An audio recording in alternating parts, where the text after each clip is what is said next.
Hello, hello, hello, everybody. I am Lala. Welcome to Fly Nubian Money. And today we are diving into an important and timely discussion. Black women have been rallying around Kamala Harris. But where has this energy been all along? Kamala's campaign launched and received a boost when 44,000 Black women raised 1.5 million for Kamala Harris in just 3 hours, organized with Win with Black Women. Black women are recognized as the most crucial voting bloc for the Democratic Party, but their role for Harris is record-breaking in this fundraising. More than 80 million in her first 24 hours. I'm going to repeat that. 80 million in her first 24 hours shows that their political power goes far beyond the party's loyalty. But why can't we channel this energy into supporting our own communities, like Black businesses and education? Joining me today are my beautiful co-queens, Athena Gardner, CPA and wealth coach, Constance Carter, our wealth activist, Dr. Alicia Watkins, psychotherapist and professor of social work, and Dr. Lene, monetization strategist. So let's jump in. First of all, guys, we don't talk at you at Fly Nubian Money. We just don't do that. We talk with you. So we would love to actually hear your comments. Go ahead and put those in. We will respond to those. We'd like to know what you feel about what's going on in this political world and the power that we have as Black people. So first, I'm going to start off with a couple of graphics because 80 million is a lot. And I want us to just kind of look at what was brought in before we jump into this conversation. So they called it the Zoom Boom. And that began on July 21st with Win with Black Women. It was a 4-hour call and it attracted 44,000 participants. It raised 1.6 million. And off of that, we launched into other communities supporting Harris. July 22nd. Black Men for Harris. That was a 6-hour call and it attracted 54,000 participants and they raised 1.3 million. Now, off of that, we piggybacked and got some more. The white women came on and they said, answer the call on July 25th. 160,000 participants. And by the way, guys, Zoom had to go in and open up more seats because all these kept getting locked out. So this was the largest call in the history of Zoom. And it crashed Zoom several times, but they raised 11 million. And then it jumps off to even more. The white dudes for Harris, 160,000 participants. A lot of actors also were included in this call. That was the largest call in history as well. And it crashed Zoom and it raised 4 million. Now, ladies, this is not the only ones that we had. We had Latinos, we had the LGBTQ, and we have many other ones that are lining up to get into formation. So I would absolutely love to hear your initial thoughts on this, on how powerful we are and what you thought of how we rallied so quick. So Constance, I would love to hear your thoughts first, please. Well, I'm going to tell you, I was quite surprised. Pleasantly surprised. When we talked about this a couple of weeks ago, just the elections, I wasn't at all excited about the elections. It's the status quo, two senile old men going, Crips and Bloods that are fighting, gangbanging for our votes. And I was not excited about it at all. And so when Biden announced that Kamala was going to be running, I was like, oh, okay, this is a turn of events. And I wasn't quite sure what the reception was going to be. Then I got about 10 text messages from my sisters from all over the country. And I was like, okay. And then when I hopped on, they were like, sorry, you can't get on. I got on again and it was over 40 something thousand people. And I was like, yo. So I thought, okay, this is something. And then as the momentum started growing, and then you see the Republicans scrambling, and then all the names, is she qualified, is she DEI, which further let us know how scared they are, right? So it's just been a whirlwind, and it's been exciting to watch. So now, like, I'm galvanized, I'm ready to go out there and vote, which I was not at all excited about it before, but I think this is great.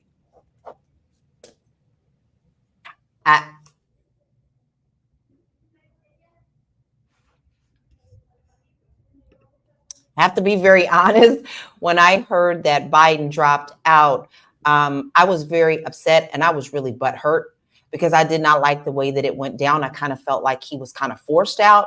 And then when he endorsed Kamala, I was like, oh, we're not going to win this thing. I mean, that was my first thought because I know how America is so sick with racism.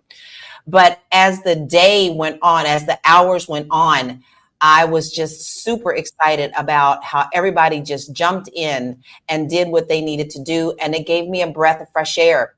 So, Dr. Lene, what was your thoughts when you first heard? Literally exactly what you said. Literally, I was like, I don't know if they're going to let this happen. Will they let a Black woman step up into that office? They didn't let the white one. We just had the Black man. Like, I went through all of those things too. Like, oh, I don't know if this is going to work. And the funny thing is, I already knew I was going to vote for Kermit the Frog. So it didn't matter who they put up against Trump. It could have been a leaf plant, and that leaf plant would have got my vote. So I am excited now, kind of like what Constance said, like that it is Kamala. I am still looking for a policy. But again, Kermit the Frog could have got my vote. I am way happier that it is Kamala. I am way happier that now we have a more energized voting, not process, but just the two candidates that we have in front of us. Now we have something to work with. So I am excited about it, but I did feel like how you felt as well, Lala, when it first happened. I was like, ugh, can we win this? What's going to happen? I'm looking at the polls every day to see what the numbers are. Has she passed him yet? So it's definitely energizing to see how this is going to play out. Yeah, I actually shed some tears before I got it together and said, we're going to fix this. Had to get up and dust off my knees and start all over again. I feel like that donkey in the biblical story. You know, you throw dirt on me, he just shakes it off and until he's standing on the top. That was just like, I didn't know what I was going to do with myself. I was beside myself. So I want to hear what you have to say, lovely Athena. What was your initial thoughts? Well, when Biden announced that he was walking away, I was like, I knew it because I said it on the show before that this whole COVID diagnosis is just a setup for him to exit stage left and make it look as graceful as possible.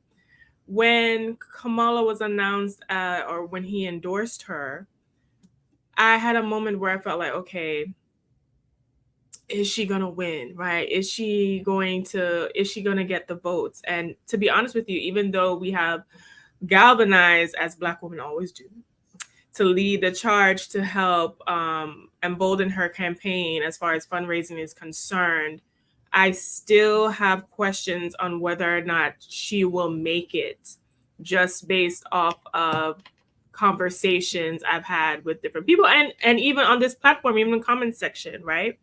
She is still kind of a polarizing figure, not as much as Trump, but she's still a polarizing figure because she has not defined a clear policy in general, much less a Black agenda.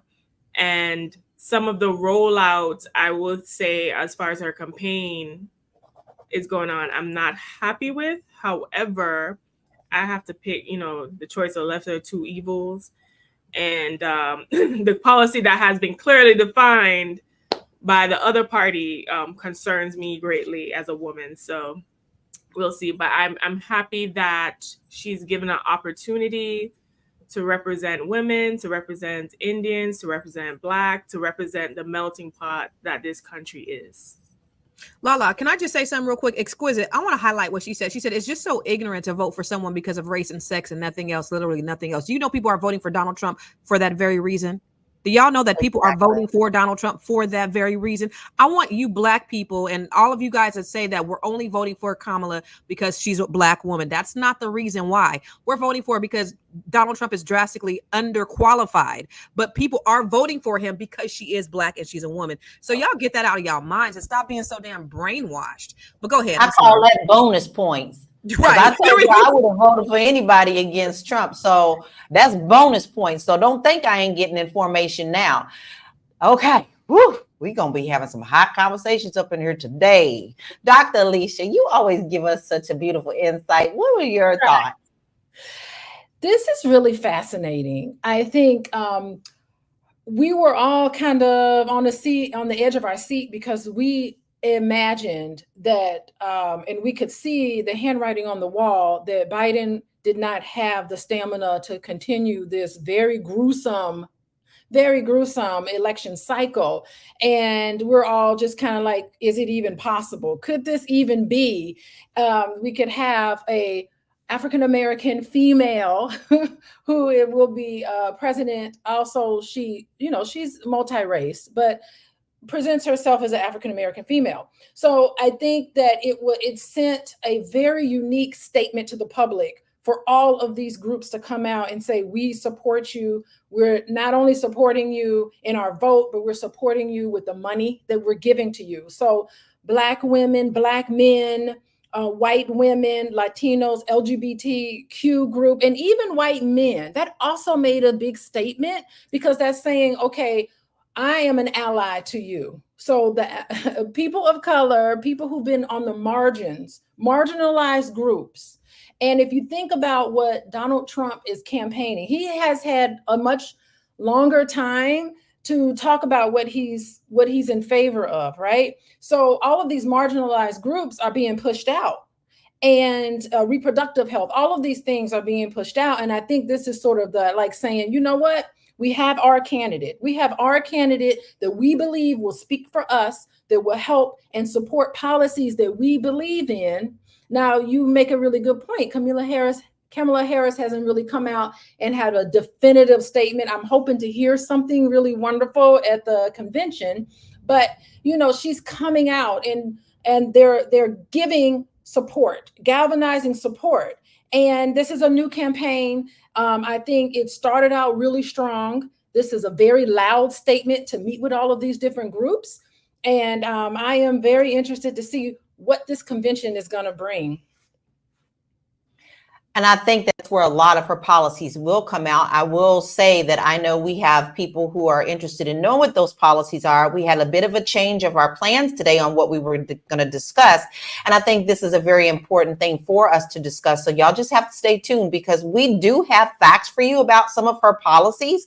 So you can stop barking about that, because what we're going to talk about today is that's all wonderful and that's all great. And I'm proud that we did it. But what I want to talk to us about, because this is very important, if we can be that powerful with our money, why can't we be that powerful within our own communities?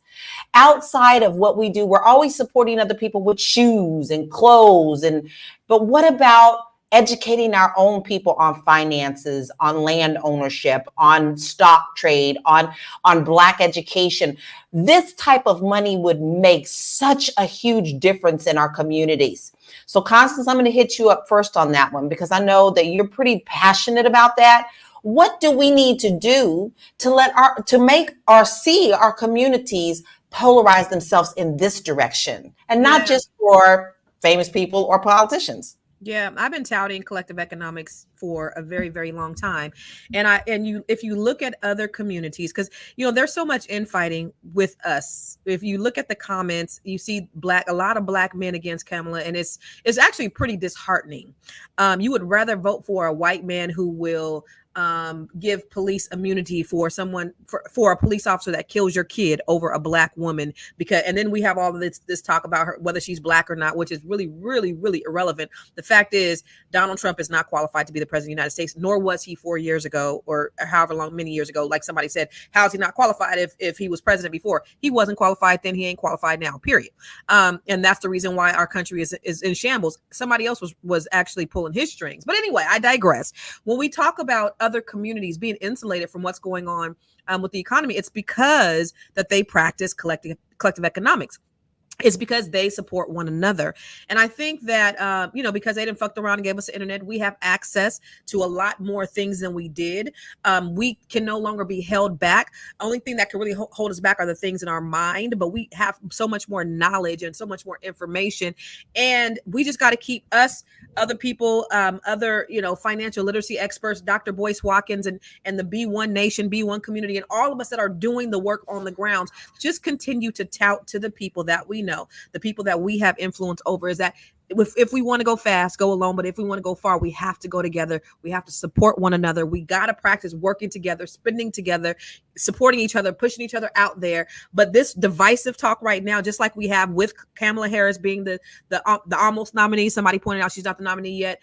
You see in the division that we have there, we do have work to do, because we can't even be on the same page with voting for someone who looks like us for president, not because she's Black, but because she's better.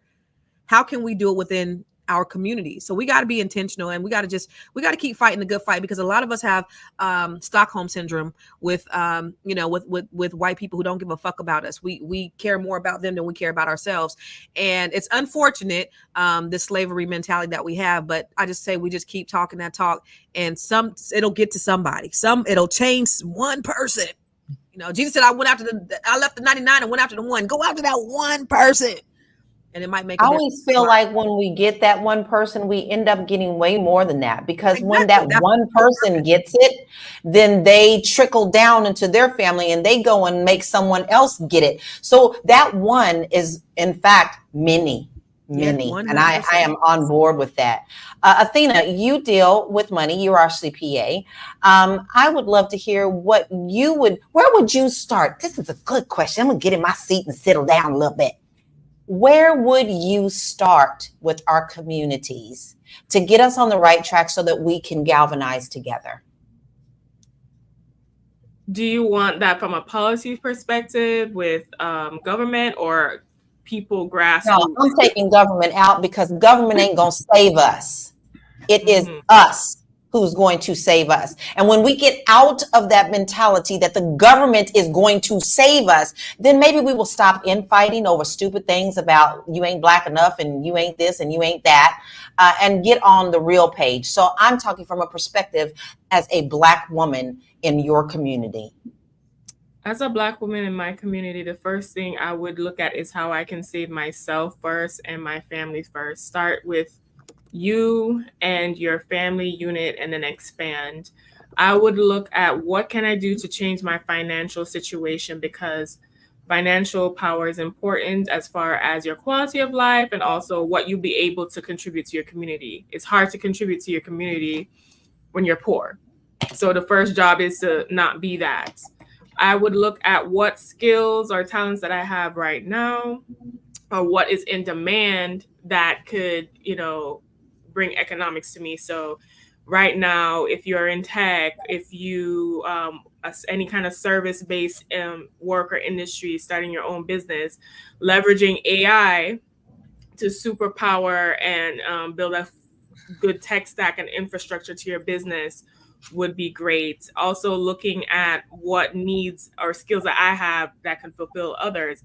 If I can bake cakes and cupcakes, I can start my own cupcake business or whatever. Just find a way to pull resources of money towards me. From there, I would look at definitely, we also have a local election with this national one. Be involved in what these candidates are offering, what policies are happening around my area, and what would make sense to vote for, puts my family forward. Those are the things I would do right now. And I definitely think not only just this year, but in the years coming ahead, it's going to be very, very important to hone in on having actionable skills. So if you are going to school or plan on doing a traditional educational path, do not get a degree that is not going to pay you, right? Just don't even do that. And I would focus more so on entrepreneurship is going to have to be the way for us, especially economically, with these DEI initiatives being tossed to the wind. With AI looming on the back of her neck, I think when we even look at the Republican Party, what they're doing is just restructuring power. They're predicting and seeing the change of the landscape, and they're redrawing the lines, redlining to make sure that their power structure is in place. What is going to happen is that Black people are going to be left out, even if they're whatever jobs AI don't replace. Without any DEI incentives for these corporations to hire you or even wanting to hire you, we're going to find ourselves unemployed and economic starvation, probably like a huge economic apocalypse for us. So I do think that right now, whatever the skills of the future, I would say prompt engineering, tech skills, AI skills, build your business. And that's what will save us. I want to jump in here real quick. I'm tired today, but I see some stuff that's going on in the chat that is irking me. So I'm going to start with leather and luxury. I really hate us sometimes. I cry in my room often because we just seem to run off emotion instead of intellect, and it saddens me. And then that was followed by Exquisite, who says, you can't call us barking because we're concerned about our country. Well, be concerned about your community. Like we are literally doing, and this is what saddens me about Black community. We are literally doing in politics what we do in business, and that is holding someone that looks like us to a higher standard than everybody else. We don't ask nobody else any of these questions that we're asking Kamala. We don't ask nobody else, white man, white woman, anything else, or hold them to any kind of a standard like we do for somebody that looks like us. People were just going to go and vote for Biden blindly. People are voting for Trump and they don't even know what his policies are. But we have somebody that looks like us and we want to be like, are you for us? Are you Black? Are you this? Are you that? You don't ask nobody else those questions. You don't ask Trump what he's going to do for Black people. You don't ask no other white president what they're going to do for Black people. And they don't even do anything for Black people. It's not even a part of the agenda. But when it's somebody that could potentially take claim to something and looks like us, we want to tear them down. We do it with Black businesses. We do it with other people in our family that's Black, that's trying to do something positive. We go in and we start ripping them apart and start tearing them down. And then we want to say, well, I'm looking out for my country. Look out for your community. Look out for your brothers and your sisters. Look out for your family. Understand the policies that are going to be put in place if Trump becomes the president. Why do we do this as a community? Which the conversation is, can we raise 1.5 million for ourselves? And the answer is we can't, because we can't even unite. We can't even come together. We can't even agree on anything. We have a problem when it comes to seeing one of our own elevate. That's the truth. That's the real truth. When it comes to seeing somebody else do something positive, whether it's political, in business, in a career, education, a sport, we tear them down. Simone Biles, we out here talking about the chick because her edges is not together. She out here getting gold medals and we gonna rip her apart because her edges aren't done. We have a serious problem in our community when it comes to elevation and support. Can we ever raise 1.5 million for our community? Nope, because we won't stand with each other and unite to see somebody get elevated. That's the real problem. That's literally what we're talking about. And that's what you should be crying about. You should cry about that fact.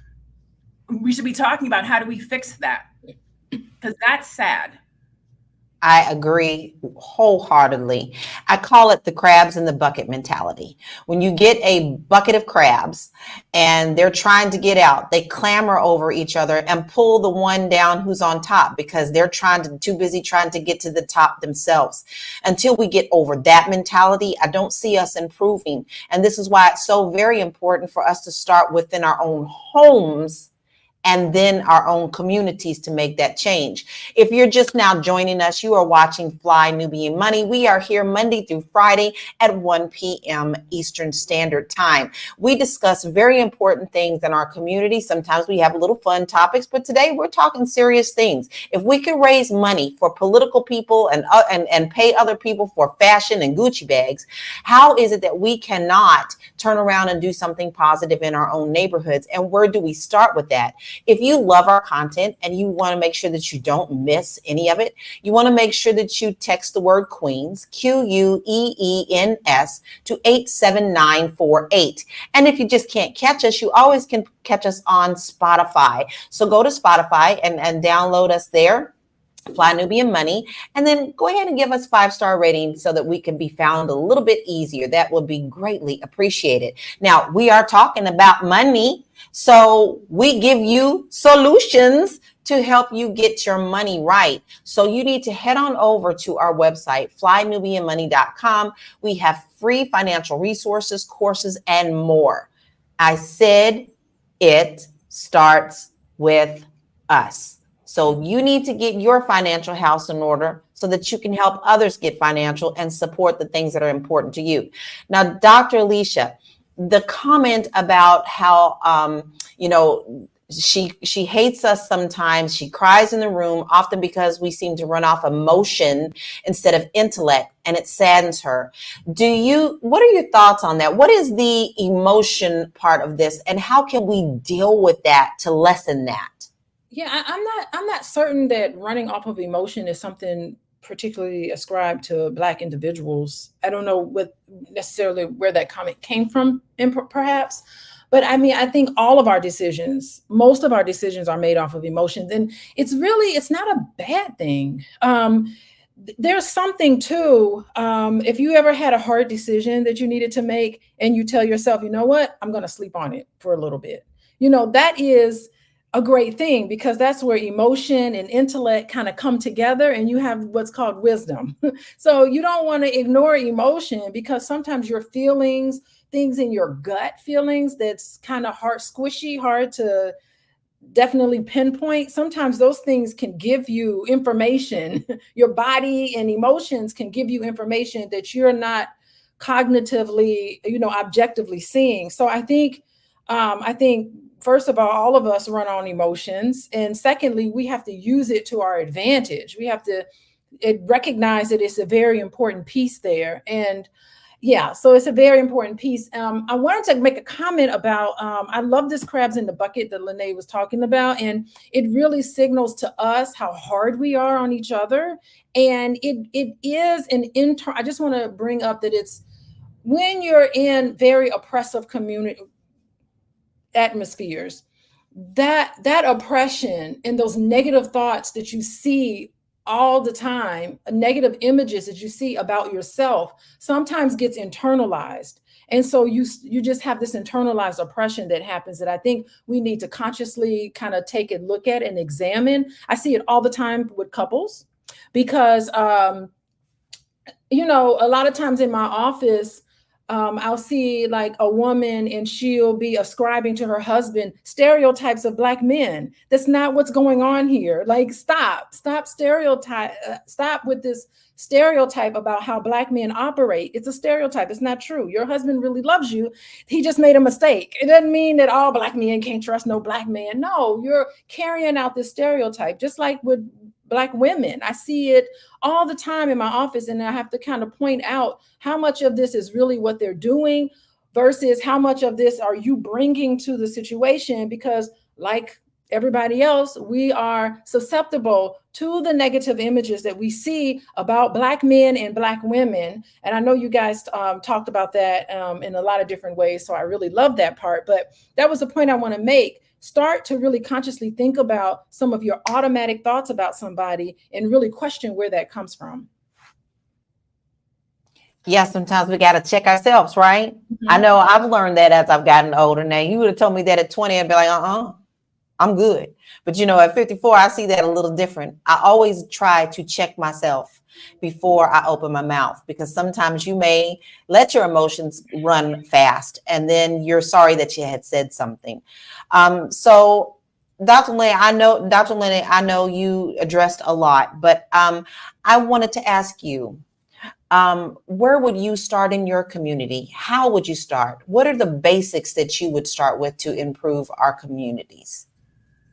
Oh, definitely kind of what Athena said, like at home, right? So at home first, educating our next generation, your own family, your own kids, your own cousins, and their education, but then actually getting out in the community and volunteering, showing up for educational things, showing up for academic things, showing up in the business community. I believe that all of us as Black people, not only are we resilient, but we have talents, we have skills, we have fashion sense. There are things that we have that nobody else has. And we sit on our talents and our skills. Or we wait for somebody to come knocking and ask us, hey, will you do this for me? Or hey, can you show up? When you know you have this talent and the skill, go out and find a place to use it. We all have a voice. We all have ideas. You can see in the chat, everybody has an idea, everybody has a comment, everybody has something to say. Use your voice. Don't be a keyboard gangster just sitting and watching YouTube videos and giving your opinion. Show up. If that's how you feel, if that's how you feel, and that's what you think, show up and be present in a place where you can see progress towards what you think and how you feel. We do a lot of sitting on the sidelines and critiquing, and not a lot of showing up and being proactive. We started 400 years behind. We're way more than that now. Academically, financially, with our votes, in our relationships, with our money, in our business, you name it, we're at the bottom of the list. But we have a lot of opinions and we do a lot of talking, but we don't do a lot of showing up. We don't do a lot of execution. We don't do a lot of taking action, and we don't do a lot of making things different and better. So that's what I would say to do. Take action. Can't get your goals if you don't put the foot forward. That's the way I say it. Constance, are we waiting for a savior? First of all, I want to say, Dr. Lene, sis, I know I fell off, but I was still listening. Give me a virtual high five. I love exactly everything you said. No, because she said, I'm tired, and I'm tired. I'm tired physically, but I'm tired of y'all self-hating Negroes and not doing it anyway. You already said what you said, and I just wanted to give you props for that. And it's so funny because I see people. Let me just go here to these comments real quick. Kamala's Black. Y'all, she's Black for real. So this idea that her dad is Irish and he's a Black man from Jamaica. Google is your best friend. So first of all, that. Secondly, when we talk about what we need to do inside of our communities, I do it every single day in educating Black people, specifically Black women. I love Black people so much that I'm always, everything that I've done in my life, I share with other people who look like me. So I've made millions of dollars. I invest in real estate being the number one wealth builder in this country. I share how to, how other people can do that. So everything that I do, I teach other people. But the caveat to me teaching other people is that they teach other people. So it's not just about me teaching them. It's about them going back into their communities. There's an African proverb that says, when you teach a man, you teach an individual, but when you teach a woman, you teach a nation. And that's the reason why I am so passionate about teaching Black women, because I know Black women are going to change things. All of us Black women on this panel are world changers. We are out here educating ourselves and educating other people so that they can do what it is that we've been able to successfully do. That's what we dedicate our lives to. So I believe we could do it. It starts with one person, but that's how the trickle effect happens. You start with one person and then it just starts to spread. And so I'm optimistic about Black people. I know that they said in 2053 our wealth was going to be a zero because we're not galvanizing, we're not coming together. Things like I see in the comments, things that I'm seeing all over social media, how we're so divided, especially around gender. But I think if we can just really think community, like Lene said, community first before we think country, think about us first, because white people ain't coming to save you. Jewish people ain't coming to save you. Asian people ain't coming to save you. We got to save ourselves. But it starts with us starting to work together, because united we stand and divided we fall. And we are failing. And white people have infiltrated us for so long and caused us to. And that's why you see white people on here and everyone, she ain't Black. Donald Trump, she ain't Black. She ain't Black. So the fuck what? If she is or she isn't, but we know she is. But they're sowing these seeds of division, and we eating it all up, you guys. We got. I mean, with the gravy on the biscuit. So let me stop all these. Can I just say this? No other time do we debate a president's race. We don't be like, oh, he's Polish and not Irish. No, he's Greek and not. We don't do that. But if it's a little bit of Black or it looks a little bit different, we got to know, where's Obama from? He's Hawaiian. Right. But why? We don't do that for nobody else. Nobody else. Nobody else. Y'all disqualifying her because she ain't Black. And it's just, and then they keep talking about what are her policies. She just got nominated, y'all. It's been a week. Can we give it some time? We gonna get there. We just had the convention. Like, give it a minute. Dr. Google, just like you always say, Constance, there's plenty out there on what her agenda is. Go look for it. But this is what I want to do now. I'm going to switch to a couple of these comments. And some of them I'm just not even going to read. Because what I see is baiting. What I see is more infighting. This is not what we are about here at Fly Nubian Money. What we are about is uplifting our community. So if you don't have a solution, I don't want to hear the argument. So I want you to start putting in your solutions. Where would you start outside of politics? Stop talking politics. Stop trying to divide. I want to know, just like I asked my beautiful queens here, where would you start in your community to make the change? Because all this back and forth garbage is getting us nowhere. And I don't know about you, but I'm ready to move forward. And that means me teaching someone else how to be better and how to raise up our community. And I don't want to hear any more crab in the bucket comments. I'm just not going there. So I want to hear your solution, since you want to keep barking at us about what her solution. She ain't black. She's Indian. She's this. Give me your solution and tell me why you're not asking Trump and these other politicians who fall in line with him, like Mitch McConnell and all those other people, the same questions that you keep telling us that you're trying to ask from her, because I don't see you doing that. Simple as that. If you're just joining us, you are joining Fly Nubian Money. We are here Monday through Friday at 1 p.m. If you like our content and you love our content and you love to like to just come and argue sometime, that's all right. Come on. We're here for you. We'll answer you back, but we want to hear your solutions too. You can text the word Queens, QUEENS, to 87948. And that way you'll be notified of when we go live. Also, you can listen to us on Spotify. So all you have to do is look up Fly Nubian Money there, and you can take us anywhere you want to. Have coffee, have tea, have a glass of wine. You know, we all out here friends. We're just doing the thing, right? And if you feel like you are so passionate and we're not addressing what you want us to, come on and be a part of the show.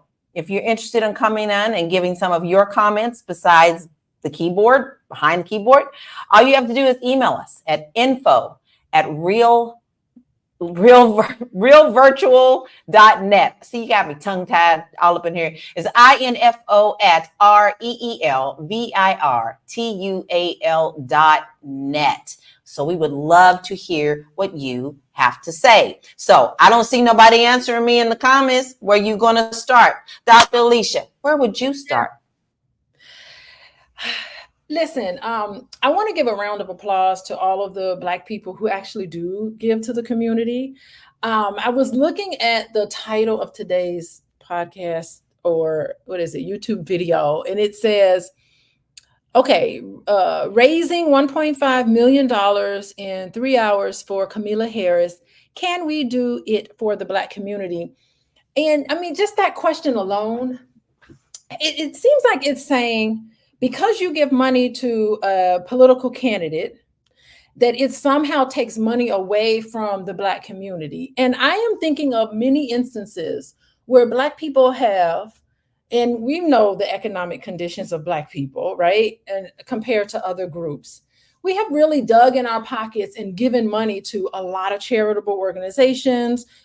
There is tons of, and I don't have the history off the top of my head, but I'm thinking of several where we have pulled our money together to create banks, where we have given money to a Black Wall Street initiative and all of these things, and sometimes with success and a lot of times without the success that we were hoping for. But I really do want to, I think that in that question, it's assuming that we just haven't been trying, and I just think collectively as Black people, we have done so much since slavery to really try to get back on our feet. And I will tell you, we have been taken advantage of in so many different ways. And I think psychologically, yeah, I can understand where Constance is coming from, where Lene is coming from. It can make you like really tired because you see the issues. You can kind of imagine what the solutions could be. Are we going to put all of our woes, all of the issues of the Black community, are we really going to rest all of that on the back of Kamala Harris? Are we going to is that fair for her? Is that fair to do that to any president? When we were trying to do this with President Barack Obama, he immediately said, hey, y'all, we have to do this together. I cannot do this by myself. I need you guys to stay involved. I need you guys to continue up. Like he said, please, he was begging, please do not get apathetic. Please do not go back to sleep. And for many of us, we went back to sleep, right? So, I mean, I just think there's so much, we start pointing fingers and we start blaming each other. All the people who make comments, the trolls who make comments, I just see really angry, sad people. And maybe they need to be heard. Maybe they don't have a place where their frustrations about Black women or frustrations about all of the things that are probably happening in their life, maybe they don't have a place to go to. And so they're like, you know what? I'm going to go on here and I'm just going to troll Fly Nubian Money. I'm going to do this. And I get it. We love y'all too, you know, but it's very frustrating because you do feel tired. You feel like you're in this box. You feel, I mean, there's so many things, like our mainstream society is so toxic. Let's just call it for what it is. It is extremely toxic. There's very few instances of true humanity and love and care and compassion that you see. And it's just continuing with us in the Black community. And we just really need to focus our attention on things that are working for us. Let's continue to support whomever we feel like we need to support. And I think it's okay, but we need to just not throw money at things and think that that's going to be the solution to Black problems. And it's not going to ever be. I agree. Yeah. You made me think about that scene in School Days at the end where they run around talking about wake up. That I know we laugh about that, but it's such a powerful moment because so many of us are asleep at the wheel. And we think that we are awake, but when you really look at it, we're not.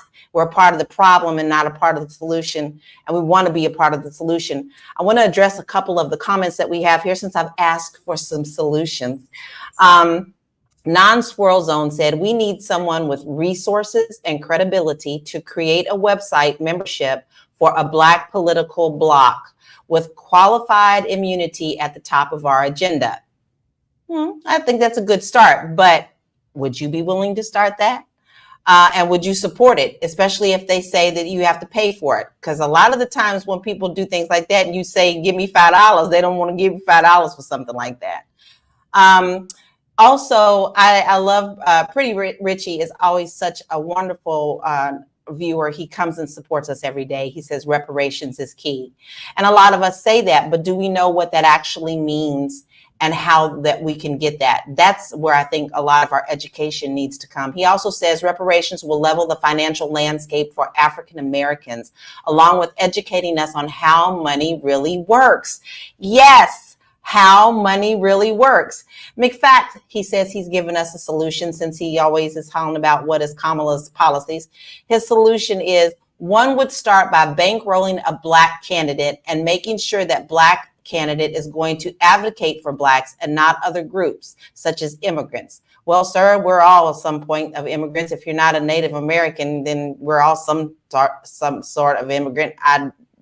I'm sorry, I love my Black community too, but this land wasn't nobody's before they were Native American before we got here. So I want you to explain that a little bit more. Wall Street LA says, I don't think we should start with 400 years ago. How about 50? No more than 75 years ago, when our Black family began to break down.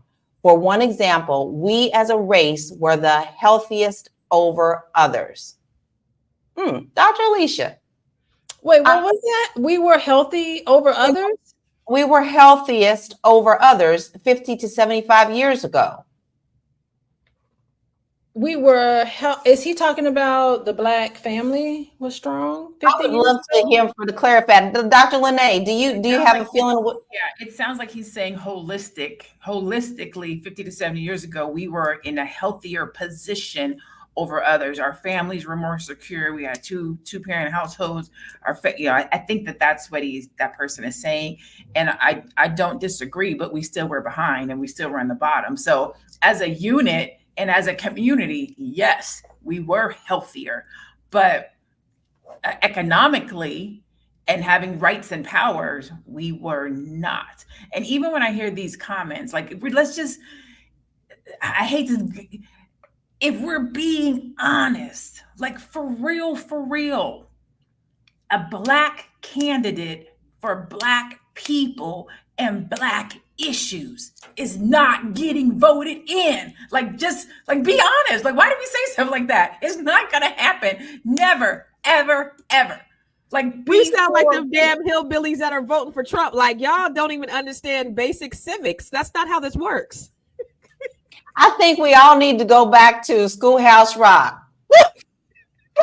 how a bill becomes a law. It's That ain't how it works. I mean, really. Could you imagine going in front of white folks and saying, "I'm for Black people, vote for me"? I'm gonna put the Black It ain't gonna agenda happen. first. You crackers is going Right. to the back of the bus. Right. No. Vote for me. That's the quickest way you will not get elected, people. Come on. Exactly. They've got to feel like you want something from them in a different way. Leather and Luxury Car says, I think we need to quit politics, period, and start rebuilding locally when connecting together nationwide. I think forcing ourselves into a system that isn't for us is like climbing Mount Everest without gear. And I agree to a certain extent about that. But I also know that we do have to still play the game to be in the game sometimes. So if we don't vote and we don't do that, what we're supposed to do, whether you like it or not, you're still making a statement. So I want to switch a little bit. First of all, if you're just joining us, woo, this is heated and I'm for it today. All right. I ain't had much sleep either, Dr. Lene, so I'm feeling it. All right. You are watching Fly Nubian Money. We are here Monday through Friday at 1 p.m. Eastern Standard Time, and you can come and join the conversation with us. We don't talk at you, we talk with you, but we're also going to hold you accountable by asking you for some of the solutions that you have for our communities as well. You can watch us Monday through Friday, and all you have to do, if you don't want to miss any of it, is to text the word Queens, Queens, to 87948. Then go on over to Spotify and download us over there and take us on the road with you. And if you'd like to join the panel because you got something to say, all you have to do is to email us at info@realvirtual.net. And that's REELVIRTUAL.net.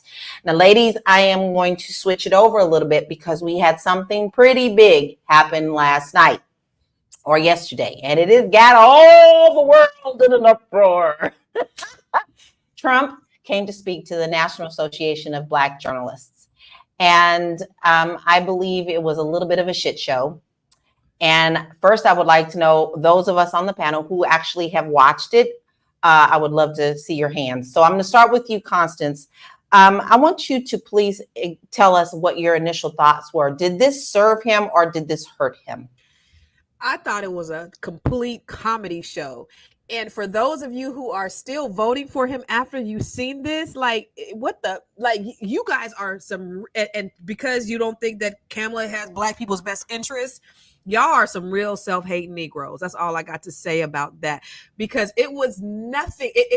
I feel like it should have been a parody on Saturday Night Live. They are and I commend the journalists. They were so professional and on point, and he would not answer a damn question, and he was deflecting. You guys 30 minutes late because your equipment, I don't like you, I like you, I'm not answering this. Well, what about he answered nothing. This is y'all president. This is you guys as president, audience. You should be ashamed of yourself. If anybody looked at this and you still voting for Trump, y'all need to be in a mental asylum. Well, he came out hot and heavy and angry, but we also want to say that he pointed the finger at them, saying that they were 30 minutes late due to technical difficulties. In fact, they were 30 minutes late because he didn't want to be fact checked. And also he wanted a certain person to come and interview him. I want you to say that one more time, because I think they really, really, really need to understand that. They were 30 minutes late. Why? Because he did not want to be fact checked, period. That way he can still roll his rhetoric. And he also wanted to choose who was the ones who were able to give him the questions. He wanted the people who were in his pocket to question him. Instead, he got some pretty powerful and very educated women. So, Athena, do you feel that these ladies came ready and was really expecting him to give honest answers? I saw a piece of that interview that was conducted, and I do think the women were ready. I think that the questions that were asked were really targeted for him to clarify some of the egregious things he has said in the past, which did not happen. And what usually happens is an attack on that person, which is what the tactic he used. I will agree to a certain extent that the way the interview and things were set up was that he was going to get grilled by those journalists. They weren't coming with roses for him, right? And I guess he was expecting roses or agreeing to come to talk to the blacks or whatever at their black job. But that was not the case. I do feel that it was very enlightening, or that whole interview should be enlightening, especially towards Black people. And because that was kind of like a fact check for Trump on how he has not really done or supported Black people in that way. I wanted to also take the time to address certain things that I've been seeing in the chat this whole show, right? Because I think this is the second time I've talked this whole show. I will say this. I don't think we can vote on race in this election because, and to focus more on policy. I think the whole race thing is like another distraction for us to, get us squabbling, and instead of focusing on the real issues here.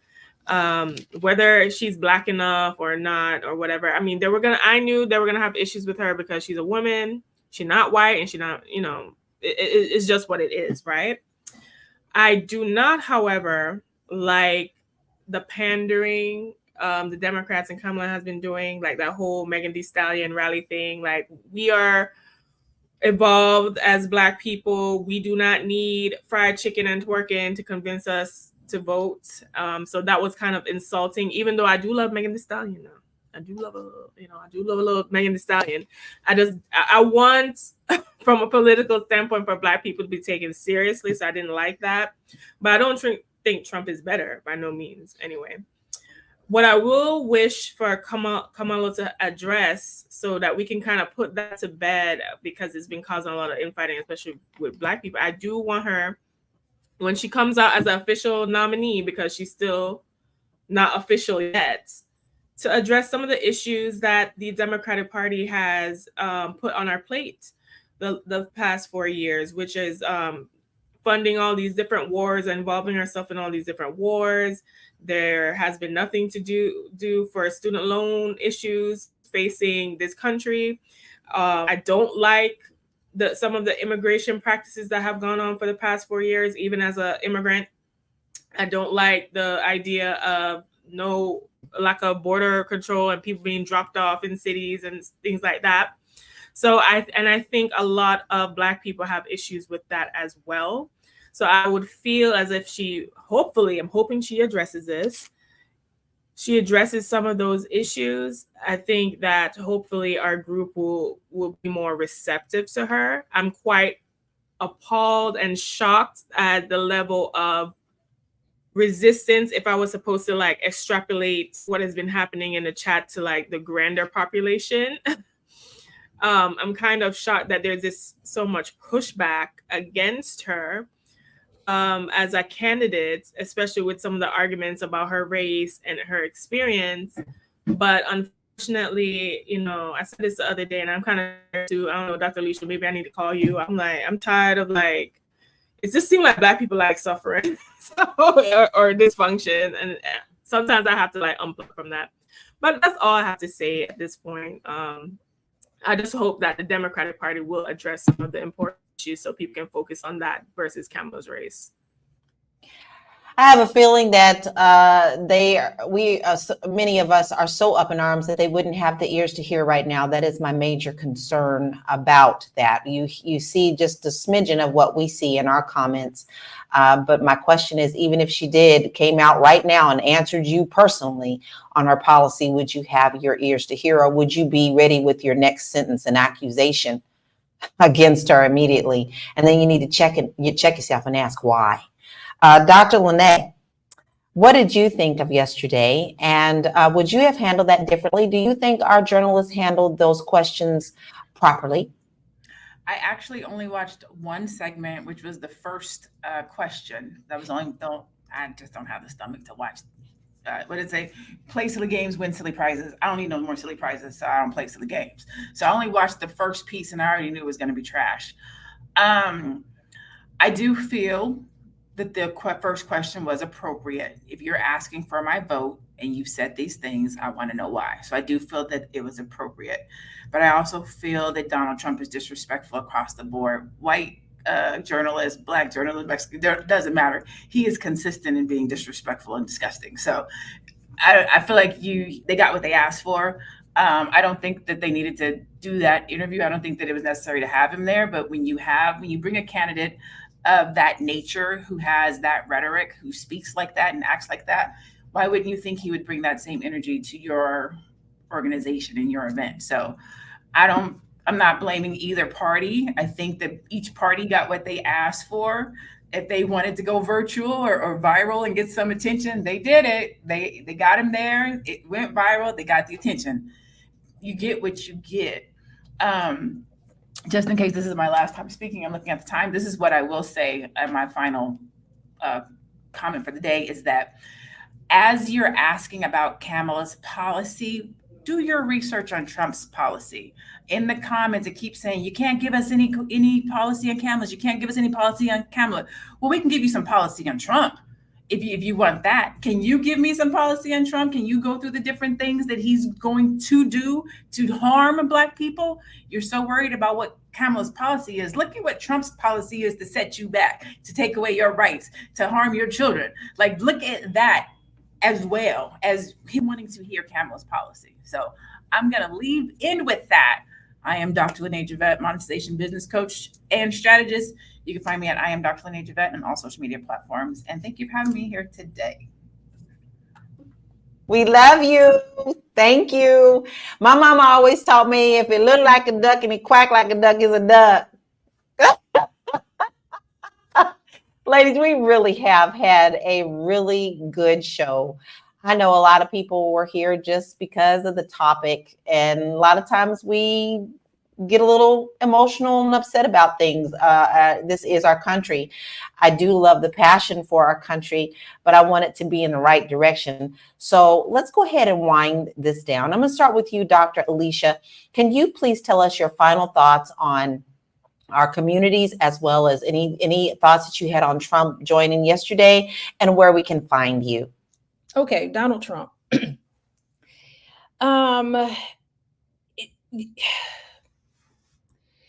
I don't think Donald Trump took this opportunity to be interviewed by Black journalists very seriously. He didn't really respect any of those women on that stage. He halfway gave respect to one woman, but I don't really think it was really there. And I just think that disrespect that he gave to their question, that lets you know that he doesn't even care about Black people, because he didn't even recognize any of the salient questions that we all had. I mean, those journalists were very well prepared, very competent, and he got up there and he tried to make the entire organization look incompetent by pointing out different things. And I just think that he just almost, you know what it reminded me of? It reminded me of how you would treat somebody if a third grader gave you an interview versus you're being interviewed on CNN. Like, he treated that interview as if it was somebody very insignificant asking him questions, and he didn't even really need to give a very full, complete answer. And I just think that I think that's troubling. So with that, one thing I will say is that, look, this is what advice I have for all of you all here and everybody in the chat, the trolls in the chat, toxic people. You got to treat them as, you talk about emotion, you have to treat them like you are a gray rock. Have y'all heard of the gray rock scenario? When toxic people just write things in the chat, when people like Donald Trump, who I think is pretty toxic, when he just says these things off the cuff, do not get emotionally sucked into this, because they win. You have to become a gray rock. They throw attacks at you. They're saying things, making you look incompetent, starting an argument with you. You just turn into respond. You don't react, because the more you respond, the more you buy into it, the bigger the trolls are going to grow, the bigger toxic people become, because they feel like they've won, because they got you. They got you. Here we are in a nice, loving disposition, and we're allowing comments. We're allowing people like Donald Trump to get us moving and get us going. And really, that's the best. And Black people do it all the time. So the best way for us to win is to ignore them and keep on our square, so to speak. Let's just put our heads down, keep doing what we've been doing. Let Donald Trump be Donald Trump. Let the trolls be who they are. Let toxic people continue, because toxic people do not have a happy life. Their life is miserable. And so really, they don't let them think, they on social media and they'll let you think that they live in their best life and all that. They're not. So just continue. Do not let these things get you caught up emotionally, because it's wasted energy. And with that, I am Dr. Alicia. If you want to get a breakaway and become a gray rock from toxic people, you can contact me at coachingwithdralicia.com. I absolutely love that, Dr. Alicia. I always can count on you to say something that makes my heart happy. I love that. And I have not heard of the Gray Rock, but I will be incorporating that. Before I speak to my last two queens, I do want to roll a little bit of what happened at that summit. So let's go ahead and look at that. And then, Constance, I want to get your thoughts right after that. I have been the best president for the Black population since Abraham Lincoln. That's my answer. I want to start by addressing the elephant in the room, sir. A lot of people did not think it was appropriate for you to be here today. You have pushed false claims about some of your rivals, from Nikki Haley to former President Barack Obama, saying that they were not born in the United States, which is not true. You have told 4 congresswomen of color who were American citizens to go back to where they came from. You have used words like animal and rabbit to describe Black district attorneys. You've attacked Black journalists, calling them a loser, saying the questions that they ask are, quote, stupid and racist. You've had dinner with a white supremacist at your Mar-a-Lago resort. So my question, sir, now that you are asking Black supporters to vote for you, why should Black voters trust you after you have used language like that? Well, first of all, I don't think I've ever been asked a question so in such a horrible manner. First question. You don't even say, hello, how are you? Are you with ABC? Because I think they're a fake news network, a terrible network. And I think it's disgraceful that I came here in good spirit. I love the Black population of this country. I've done so much for the Black population of this country, including employment, including opportunity zones with Senator Tim Scott of South Carolina. I think it's a very nasty question. I have answered the question. I have been the best president for the Black population since Abraham Lincoln. That's my answer. Better than President Johnson, who signed the Voting Rights Act. And for you to start off a question and answer period, especially when you're 35 minutes late because you couldn't get your equipment to work, in such a hostile manner, I think it's a disgrace.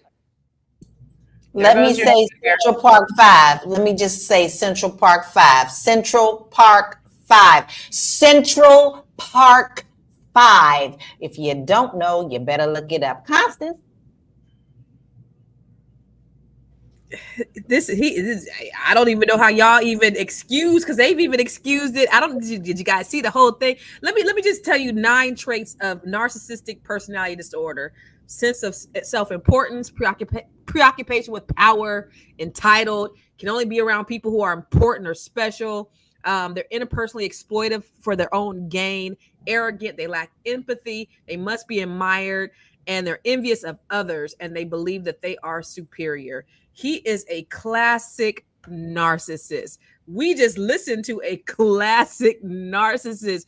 He deflected. Narcissists take no responsibility or accountability for any of their actions. They ask him straight up questions. He dish it out, but he can't take it. I mean, y'all want a narcissist as your commander in chief, and he offers no solutions. And so that's just what it is. That's all I have to say about that. I want to go back to the question is, can we do it for the Black community? I do believe that we can. We are better together than we are separate. And so I want to go back to just put an exclamation point on Dr. Lene when she said we need to look at our community and stop looking at the nation. Nobody's going to save us, Black people. White people are not thinking about us. We thinking about white people. They thinking about their children, their communities, and we thinking about them. And we need to start looking internally and start thinking about ourselves. How do we do that? We got to stop looking at rugged individualism and capitalism as our savior, and we got to start being more community focused and community minded. We got to think collectively and stop working in silos and start working together. That's what we have to do. And so I'd rather be more about solutions, because politics is the great divider. That is the thing that divides us the most, is when we talk about different political parties. For people who don't give a fuck about us, we need to be looking at internally what's going to work for the betterment of our community, and that's working together. That's practicing collective economics. That's spending with one another. And that's supporting one another. And so take all that other shit out and let's start looking within our own community to find our own people. And that way we can be like the other communities who are insulated, the Jews and the Asians, it doesn't matter who's in office, they gonna still thrive. We're going to be decimated if a certain person is put in office. And that's the problem. So we got to start putting money in our own community so that we don't have to worry about that. So yeah, we can do it for our community. We just have to be more community minded. Totally agree. Makes my heart flutter. Girl crush. I also have to say, guys, there was someone who said Kamala didn't have the nerve to show up. No, Kamala already had something scheduled before they asked her to come. So she was at the funeral. She went to Sheila's funeral, Congresswoman Sheila's, I can't remember her last name, Jackson, her funeral. So, yeah, well, of course, people are going to spin the narrative. And it's always interesting to me that it's always fake news when it doesn't serve what they want to do. So let's take that into account. Athena, my last goddess on the panel, I would love to hear your thoughts and anything that you would need to address. And where can we find you? Well, I want to address something in the chat. Someone wrote a comment, the Jamaican chick on top needs to read more. She is falling for GOP talking points. So what I want to say is this. First of all, I'm registered independent. So let's that be clear. Second of all, I can critique any party. I think when you go through a political process, whether or not you're going to vote for whomever, you should be critical of both parties. And because I am also bringing things that Kamala does need to address, does not necessarily mean that I'm banning her. I'm just saying that these are some talking points that she probably needs to address. Furthermore, for anyone to even question what I'm reading, who I'm reading, whatever, when you probably need to read, when most Americans, 54% Americans reading at 6th grade level, 21% can't even read. And furthermore, what you reading, you are questioning me on my literacy level, on my reading, because I can critique both parties, which I will continue to do, right? But because I am such a great person and because I value the audience, I'm going to give a suggestion on a book you guys should read, which is Powernomics by Dr. Claude Anderson. That's in my personal library. And we can go to chapter 7 about group economics and policy to discuss and have solutions on the topic we are discussing today and how we can actually practice group economics as a community when it comes to politics, right?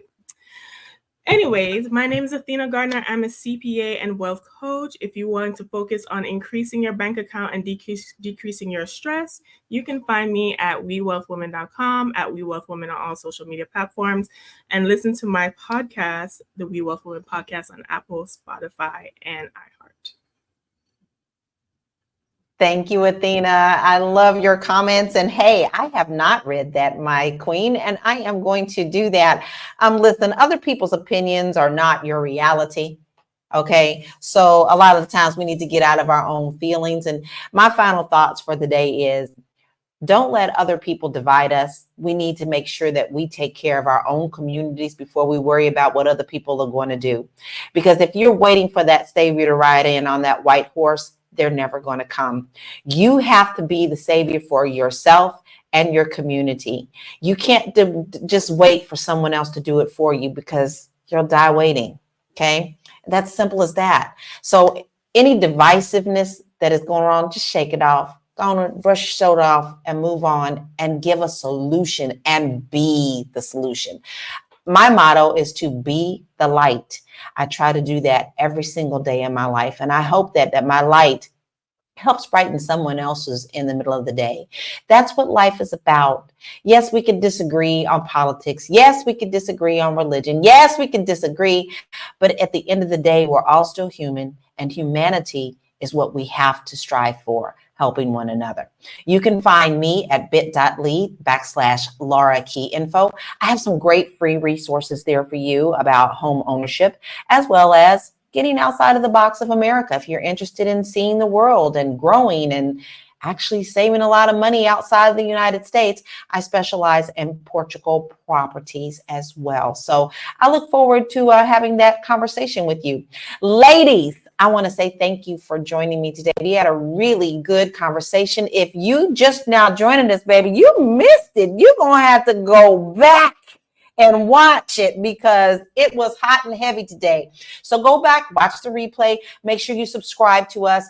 And if you don't want to miss the next show, please make sure that you text the word Queens, QUEENS, to 87948. Hit us up on Spotify, same name, Fly Nubian Money. Make sure that you go to our website where we have solutions for you to get your money right and your money tight. If you don't know where to start, that's a good place to start. Never be afraid to look at your finances. It's only a starting point. You can see the goal if you have the starting point, right? And we are thankful for all of your comments, and we're thank you for all your support. We will see you tomorrow at 1 p.m. Eastern Standard Time. Thank you, Queens. I love you.